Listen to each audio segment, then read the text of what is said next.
My name is Aryan Behal, and I will be talking about how to implement the PID controller on the mass spring damper system on Simulink.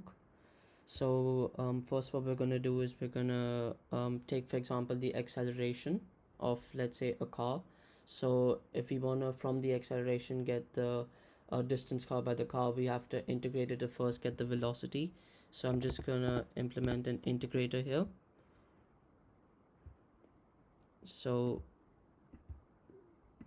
this right here is the acceleration, which I will label as A, and we're going to create another integrator, because when you integrate the acceleration you will get the velocity, and the integration of the velocity will give you the displacement.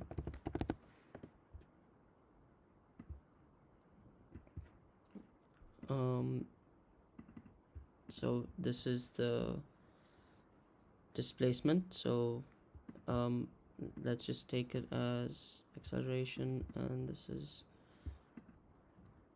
velocity v.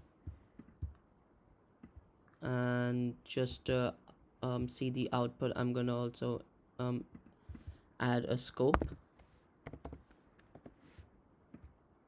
and connect. I'm just gonna add it here for now. We'll connect it later. So if you have a look at the formula of the mass spring damper system, I'm just gonna pull that up right now. You can see that force equals to m into yt, which is the position. So we're gonna have three variables, d, k, and m. So let's just input those.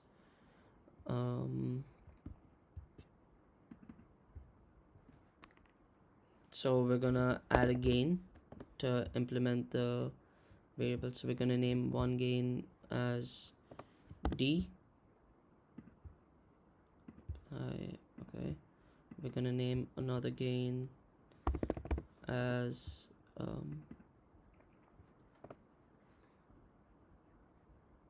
sorry,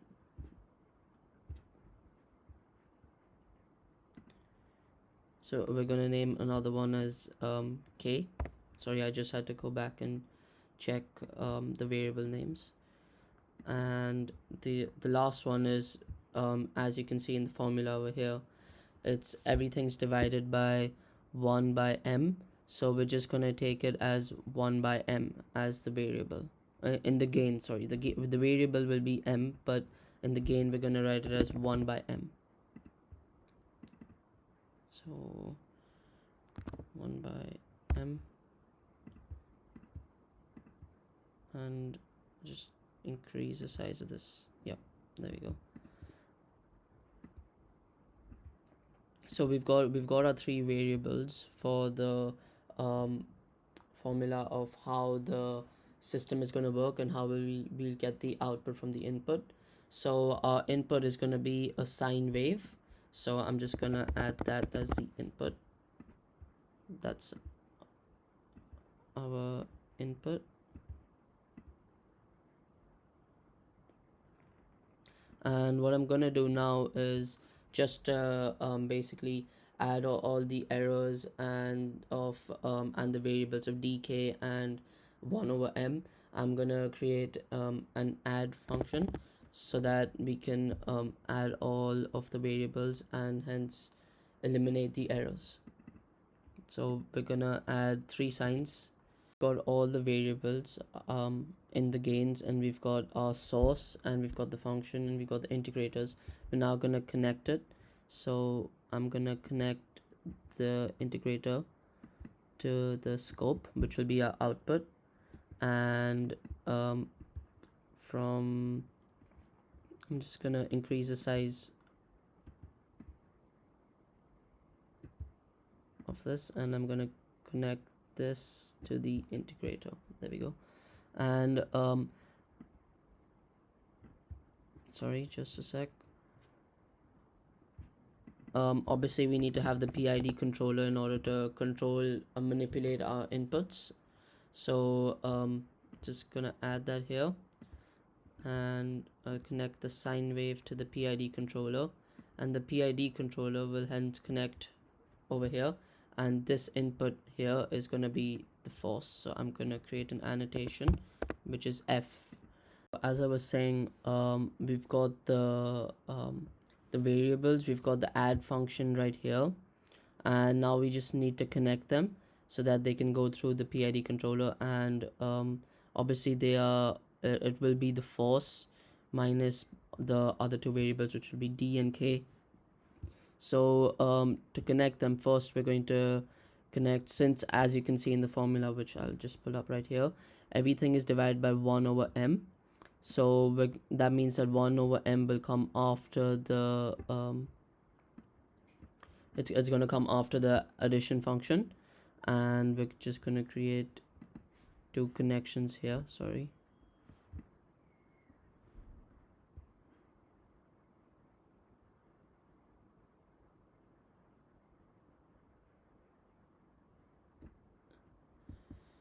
So we're going to connect this one here, and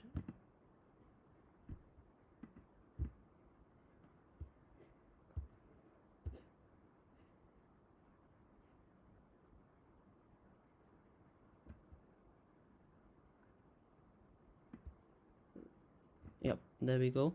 So now that we've connected it, we're just gonna connect the variables, the two gain variables to each thing. So as we can see, after the first integration, that obviously means that D will come in this line, and we will connect K in the second one, as it happens after the second integration.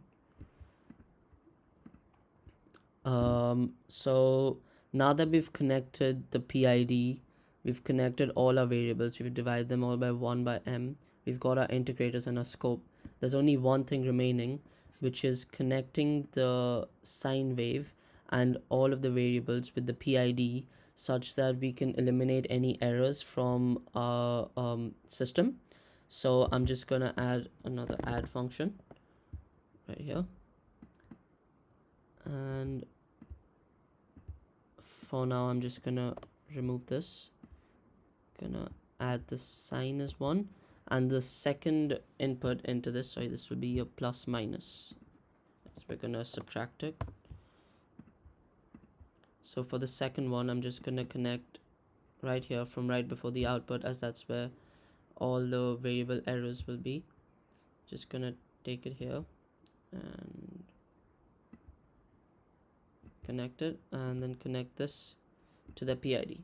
So that's system done. Now what's left is to just initialize the variables, as we haven't given any arbitrary values to m, d, or k. So we're just gonna go on our MATLAB, which is here. I'm gonna initialize d as 2, m as 5, and k as, let's say, 3. And I'm just gonna open it back up, and I'm gonna run this, and we're gonna check the output in the scope. So our output has come like this, which isn't really anything close to a sine wave. So maybe I'm gonna try and increase the time to see if it's just like if it's just taking time to stabilize. So let's just increase the time to 30, and right, so now we can see that there's a bit of a slow rise time, but and then there is a little bit of an overshoot above 1, which you can see here, but the highest peak comes in between 15 and 20 seconds. It doesn't come right in the start, and after that I think it settles, but it's not settling at the value of 1 that we want, or in between 1 and -1, as we want the output of a sine wave. So it's overshooting. So if we adjust the values in the PID, we could probably get an output for we could get an output that decreases the overshoot and also has increased stability, as well as little as possible steady state error. And the setting time is as sorry settling time is as less as possible. So as we know, I'm just gonna increase this to 50, and I'm gonna, as you can see, the values right now for P is 1, for I is 1, and for D is 0. So we know that if we increase P or I, the rise time is going to decrease. So I'm going to increase P to, let's say, 10, and I'm going to increase I to 5. And the increase in the derivative will decrease the overshoot. So I'm just going to increase that to, let's say, 5 as well. So let's apply this and check what the result is. Alright, so as we can see in this graph now, the overshoot is still there. We're still getting values over 1, and we have consistent peaks after the first rise, and the rise time has decreased considerably. So that makes our system more effective and and have less errors.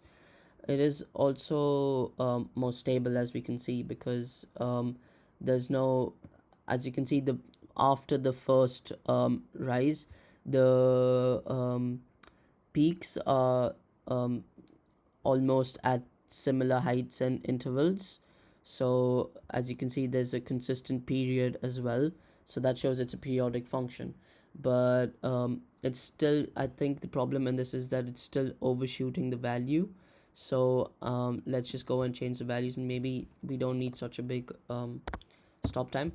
So I'm just gonna change the values of the PID.